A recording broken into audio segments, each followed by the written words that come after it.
Nag-umpisa na ang araw natin dyan mga idol sa paghahanap ng magugulay. Kasi pagka uwi ko galing sa trabaho ay dumaan rin ako sa palengke. Bumili ako ng isda. So ngayon sabi ko kay Mrs. parang mas maganda itong lagyan ng puso. Kaya naghanap kami ng puso. Makikita nyo maraming puno ng saging dyan. Diyan parte marami na hanggang doon sa dulo. Sa kabila niyan mayroon pa din. Kaya mag-ikot-ikot ka lang dyan ay hindi mo na poproblemahin ang inyong pangulam, mga gulay.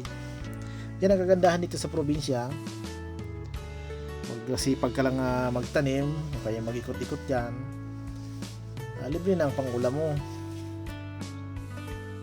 Yun nga lang, medyo malayo tayo sa Kabiastan, pero okay lang yun. Sanay naman tayo sa ganitong buhay. Dito tayo sa ganitong sitwasyon lumaki, kaya sanay tayo sa ganyan. Pinapadayo nga lang tayo dun sa Kabiasnan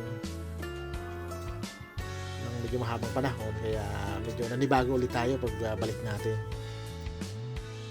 Pero ngayon okay na kasi medyo magpo 4 years na rin kami dito sa Bicol mula nang umuwi kami nung pandemic. Yun. Yan nga, nakakuha na tayo ng isa. Maraming puso dyan sa unahan. Kasi pagka nga lang magulay ay araw-araw mayroon yan. Pwede mo yang ilagay sa isda, pwede mong gataan kung ano mga halo-halo mong gulay dyan, sitaw, kalabasa kung mayroon ka. Minsan inuukoy namin yan, inuturta namin, okay na yun. Medyo maliit nga lang yung nakuha ko dyan, kaya naghanap pa kami. At ayun, may nakita pa akong isa doon, medyo malaki. Medyo nasa baba nga lang ng parte ng medyo mga damo. Kaya sabi ko kay Mrs. diyan ka na lang, paiwan ka na lang at baka may ahas.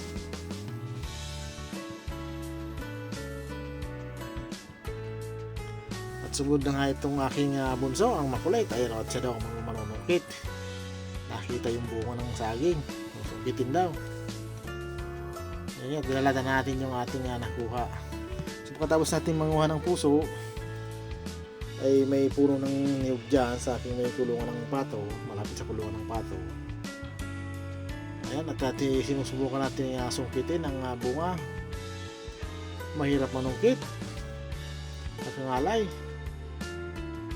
Hindi ko na kayang umakit ng niyog ngayon, hindi tulad nung ako'y medyo bata-bata pa. Ay panis sa akin yan, kahit mataas. Ngayon medyo mabigat ng ating katawan, hindi na kaya. Baka tayo mahulog, kaya sabi ko sungkitin lang natin. Nakailang try din ako dyan sa pagsungkit ng nyug, at nakakuha naman tayo ng ilang piraso. Pwede na yun, pwede na natin gamitin sa panggata doon sa ating isda at saka doon sa ating mga nakuhang puso. At sinamahan ko na rin yan ng isang buko, kasi alam mo naman yung isang bata dyan, pag nakikita tayong nanunungkit ay lapit na yan at nagpapakuha na ng buko. Kaya hindi pwedeng hindi ka kukuha at naku, iiyakan ka niya. Hindi kayo magkakasundo pagka hindi mo ikinuha yan. Kaya kailangan pag nanungkit dyan, meron din siya. Yan, sige, napakahirap manungkit pagka ganyan. Wala pa na mga karit sa dulo. Kung may karit, okay lang at sasanggutin mo na lang yan. Pagka ganyan, magtsatsaga ka talagang sungkitin. Yun, napakadulas. Ayan, tagal ko mga kuha. Ayun, at nakakuha na nga tayo at babalatan na natin para maigata natin sa ating ulam, isda. Saka lagi, ayun si kulit. Ayun. Akala niya buko na yung binabalatan ko, kaya napalapit na.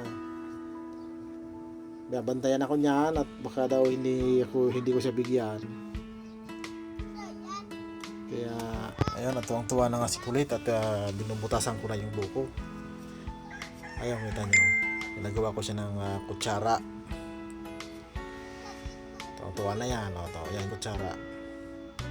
Ganun lang sabi ko. Ayan, tuwang-tuwa. Ayun nga, at binutasan ko na yung buko para mainom natin yung sabaw, kasi masarap yan pagka ganyan, sariwang sariwa ang sabaw. tikman natin. May ayos. Ayun, nahingi na si Kulot. Kunwari hindi ko ibibigay, inagawa sa akin. Tingnan mo. Oh, ayun, ayos. Higo pa, isa pa. Yan. Yan lang ay solve na. O yan, tingnan mo. O, ayaw, no? Ayaw ng bitawan. O, binigyan naman sa kanyang mama. O, inom sila ng sabaw. Maganda yan sa sa katawan, sabaw ng buko. Sarap yan at sariwang sariwa. Yan, pinagpatuloy na natin ang ating pagbabalat ng nyog at medyo tanghali na, makulimlim nga lang yung panahon pero tanghali na yan. Hanggang dito na nga lang po muna tayo at maraming salamat po sa inyong panonood mga idol.